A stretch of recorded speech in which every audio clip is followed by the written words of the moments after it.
자, 성경의 첫 페이지를 한번 열어볼까요? 우리를 가장 먼저 맞이하는 것은 바로 저 장엄한 창조 이야기, 창세기입니다. 그리고 신약으로 넘어가면 예수님의 신성을 가장 깊고도 아름답게 증언하는 책, 바로 요한복음을 만나게 되죠. 이 두 책 사이에는요, 수천 년이라는 아득한 시간과 또 구약과 신약이라는 거대한 경계가 놓여 있는 것처럼 보입니다. 하지만 이 두 책의 첫 장을 나란히 펼쳐놓는 바로 그 순간 우리는 시간과 공간을 추월해서 서로에게 너무나도 정교하게 화답하는 하나의 거대한 교향곡을 발견하게 됩니다. 오늘은 바로 이 지점, 창세기 1장과 요한복음 1장이 어떻게 하나의 통일된 이야기를 시작하고 또 그 이야기를 완성해 나가는지에 대한 그 놀라운 비밀을 함께 탐구해보고자 합니다. 성경 전체를 여는 창세기 1장 1절은 우리 모두에게 참 익숙한 선언으로 시작되죠. 태초에 하나님이 천지를 창조하시니라.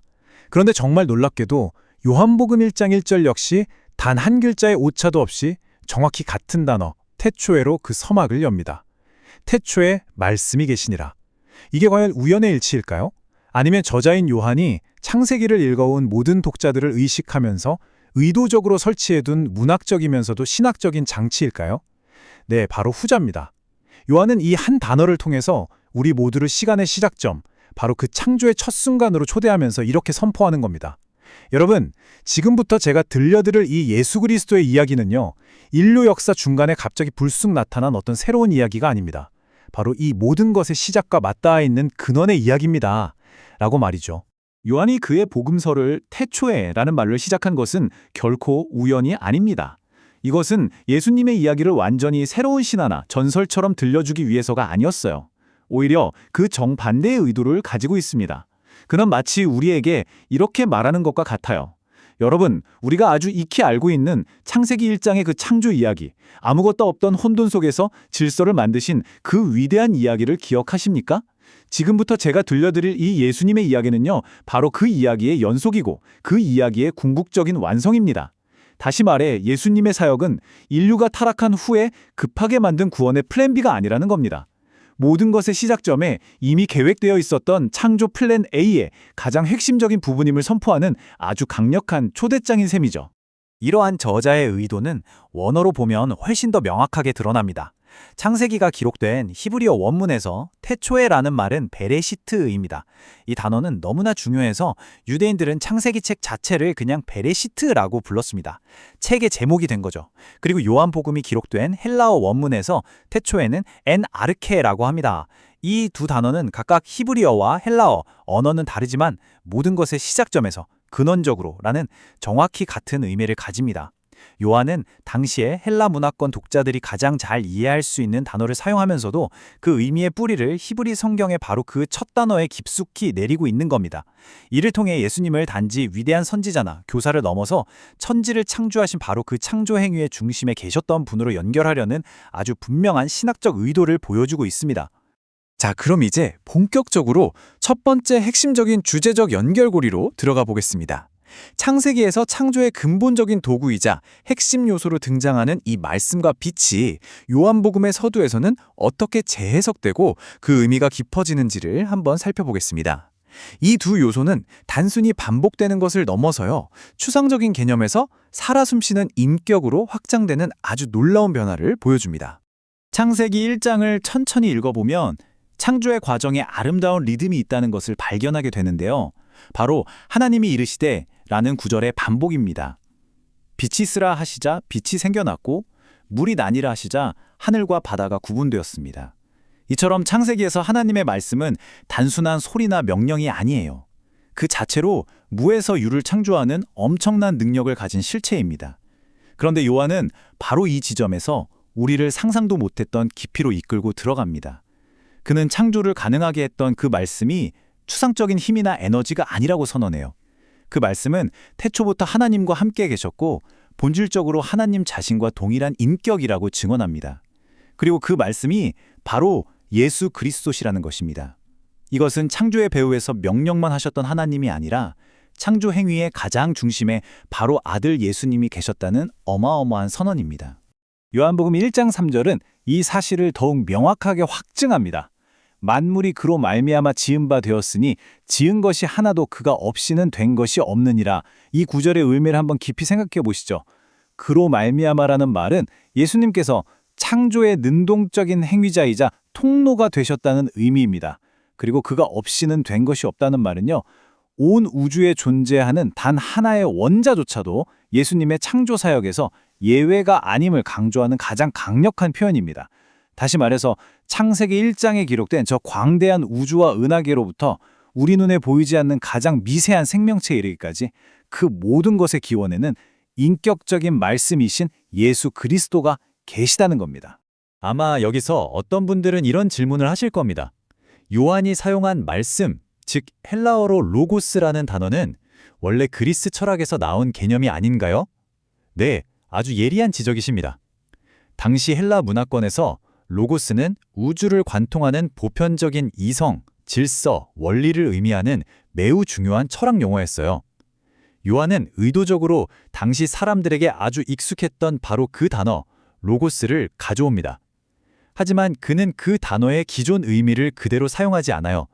그 텅 빈 그릇 안에 히브리 성경의 깊은 의미를 가득 채워 넣어서 완전히 새로운 개념으로 재창조합니다. 요한이 말하는 로고스는 차갑고 비인격적인 우주의 원리가 아닙니다.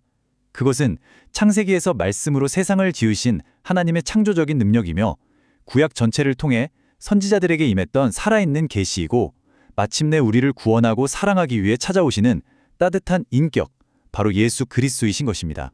말씀에 이어서 두 번째로 중요한 연결고리는 바로 빛과 어둠이라는 주제입니다. 창세기 1장 3절을 보면 하나님의 첫 번째 창조 행위는 바로 빛이 있으라는 명령이었습니다. 이 빛은 형태가 없고 공허한 어둠을 가르면서 하나님의 질서를 세우는 시작점이 되죠. 요한은 이 창조의 첫 장면을 그대로 가져와서 요한복음 1장 5절에서 이렇게 선포합니다. 빛이 어둠에 비치되 어둠이 깨닫지 못하더라. 두 구절은 빛과 어둠이라는 동일한 이미지를 사용하면서 창조의 물리적인 빛이 어떻게 구원의 영적인 빛으로 연결되는지를 보여주는 아주 중요한 다리가 되어줍니다. 여기서 우리는 창세기 1장의 빛에 대해서 조금 더 깊이 생각해 볼 필요가 있습니다.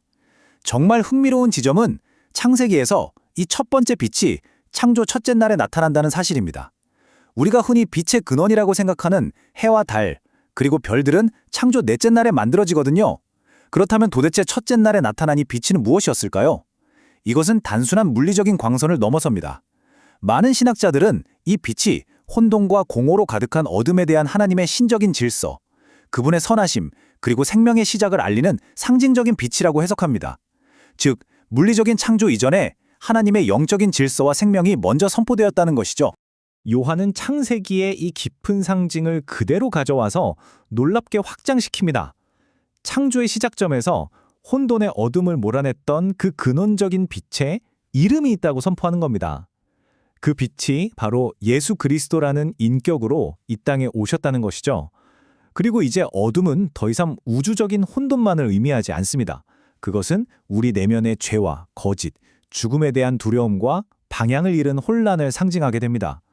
예수님은 바로 그 영적인 어둠 속으로 직접 들어오셔서 당신 자신이 빛이 되심으로 우리에게 참된 생명과 영적인 질서를 회복시켜 주시는 분입니다. 창세기의 우주적 창조 이야기가 요한복음에서는 한 사람의 내면을 새롭게 하는 영적 재창조의 지도가 되는 정말 감격적인 순간입니다. 자, 이제 우리의 초점을 창조의 목적으로 한번 옮겨보겠습니다. 하나님께서는 왜 이 세상을, 특별히 왜 우리 인간을 창조하셨을까요? 창세기는 그 목적이 우리에게 생명을 주시고 우리 안에 하나님의 형상을 담기 위함이었다고 말합니다. 요한은 바로 이 창조의 원 목적이 예수님을 통해서 어떻게 회복되고 완성되는지를 아주 감동적으로 보여줍니다. 창세기 2장 7절은 인간 생명의 기원을 이렇게 묘사합니다. 여호와 하나님이 땅의 흙으로 사람을 지으시고 생기를 그 코에 불어 넣으시니 사람이 생명이 되니라. 여기서 핵심은 생기, 즉 생명의 숨결이 우리 스스로에게서 비롯된 것이 아니라 하나님으로부터 직접 불어넣어진 선물이란 사실입니다. 생명은 결코 우리의 소유가 아닌 것이죠. 요한은 바로 이 생명의 근원이 예수님 안에 있다고 선포합니다. 요한복음 1장 4절, 그 안에 생명이 있었으니 예수님은 단지 생명에 대한 좋은 가르침을 주시는 분이 아닙니다. 그분은 생명의 원천, 마르지 않는 샘물 그 자체이신 분이라는 겁니다. 그래서 요한복음 14장 6절에서는 내가 곧 길이요 진리요 생명이니라고 말씀하시고 10장 10절에서는 내가 온 것은 양으로 생명을 얻게 하고 더 풍성히 얻게 하려는 것이라고 선언하십니다. 창세기에서 선물로 시작된 이 생명의 이야기는 요한복음에서 죄로 인해 죽어가던 인류에게 그 생명이 다시 흘러들어오는 길을 열어주는 것이죠. 생명과 더불어 창조의 또 다른 핵심 목적은 바로 인간의 정체성, 즉 나는 누구인가에 대한 답입니다. 창세기 1장 27절은 인간이 하나님의 형상대로 창조되었다고 선언합니다. 이것은 우리의 외모가 하나님을 닮았다는 뜻이 아니라 우리가 하나님을 대신해서 이 땅을 다스리고 그분과 깊이 교제하며 그분의 선한 성품을 새삼에 드러내도록 지음받은 아주 존엄한 존재라는 의미입니다. 하지만 창세기 3장의 타락 이후 이 존엄한 형상은 깨어지고 파손되었죠. 요한복음 1장은 바로 이 파손된 인간에게 완전히 새로운 정체성이 주어지는 길을 선포합니다. 1장 12절입니다. 영접하는 자 곧 그 이름을 믿는 자들에게는 하나님의 자녀가 되는 권세를 주셨으니. 하나님의 형상이 우리의 본래적 디자인과 존엄성을 말한다면 하나님의 자녀는 깨어졌던 하나님과의 관계가 믿음을 통해 회복되었음을 선언하는 놀라운 약속입니다. 창세기에 우리는 본래 누구였는가라는 질문과 복음에 우리는 어떻게 그 모습으로 돌아갈 수 있는가라는 대담이 바로 여기서 하나로 만나는 것입니다. 자, 이제 우리는 이 회복의 이야기가 어떻게 구체적으로 시작되는지를 보여주는 강력한 주제, 바로 하나님께서 인간과 함께 거하신다는 주제로 나아가겠습니다.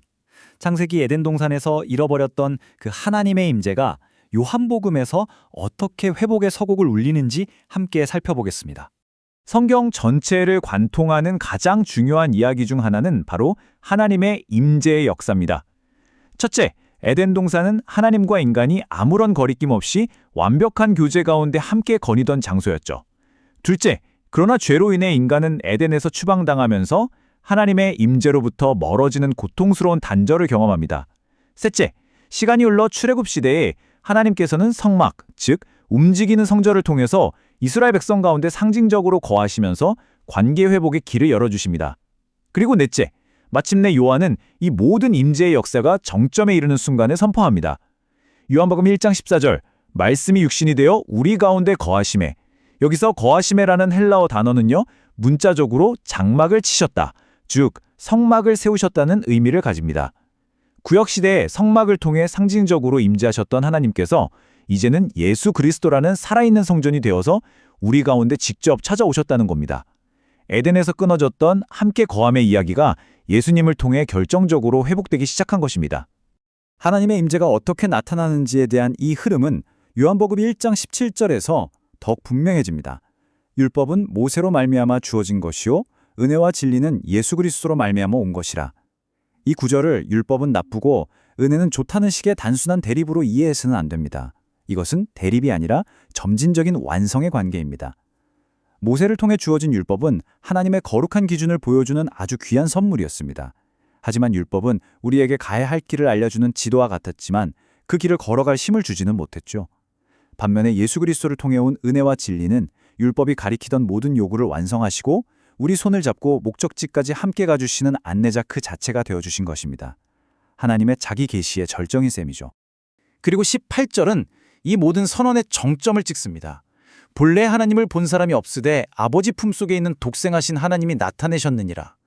이 구절은 구약시대 내내 존재했던 깊은 긴장감을 떠올리게 합니다. 출애굽기 33장 20절에서 하나님은 모세에게 이렇게 말씀하시죠. 네가 내 얼굴을 보지 못하리니 나를 보고 살 자가 없음이니라. 죄로 인해서 거룩하신 하나님 앞에 선다는 것은 곧 죽음을 의미했기 때문입니다. 창세기에서의 그 친밀한 교제 이후 인간은 결코 하나님을 직접 뵐 수 없게 되었습니다. 그런데 요한은 바로 그 불가능이 깨졌다고 선언합니다. 보이지 않는 하나님을 볼 수 있는 유일한 길이 열렸는데 그 길이 바로 아들이신 예수 그리스도라는 것입니다. 예수님의 삶과 말씀, 그분의 십자가와 부활을 통해서 우리는 이전에는 결코 알 수 없었던 하나님의 얼굴, 그분의 무한한 사랑과 진리를 마침내 보게 된 것입니다. 자, 이제까지의 모든 논의를 하나로 종합하면서 결론으로 나아가 보겠습니다. 이 모든 놀라운 연결점들을 통해서 요한이 우리에게 궁극적으로 보여주고자 했던 핵심 메시지는 과연 무엇일까요? 그것은 바로 요한복음 1장이 창세기 1장의 첫 창조를 배경으로 해서 예수 그리스도를 통한 새로운 창조의 시작을 선포하고 있다는 사실입니다. 이야기의 흐름은 분명한 발전의 과정을 보여줍니다. 창세기에서 하나님께서는 아무것도 없는 혼돈과 흑암 속에서 말씀으로 빛과 질서 그리고 생명을 창조하셨습니다. 그리고 이제 요한복음에서 그 동일하신 하나님께서 죄와 죽음이라는 영적인 혼돈과 흑암 속으로 직접 들어오십니다. 그리고 당신 자신이 빛과 생명이 되심으로 망가진 우리를 새로운 피조물로 다시 빚으시는 새 창조의 사역을 시작하십니다. 첫 창조가 우주적인 규모의 이야기였다면 이 새 창조는 바로 우리 한 사람 한 사람의 마음속에서 일어나는 지극히 인격적이고 친밀한 이야기입니다.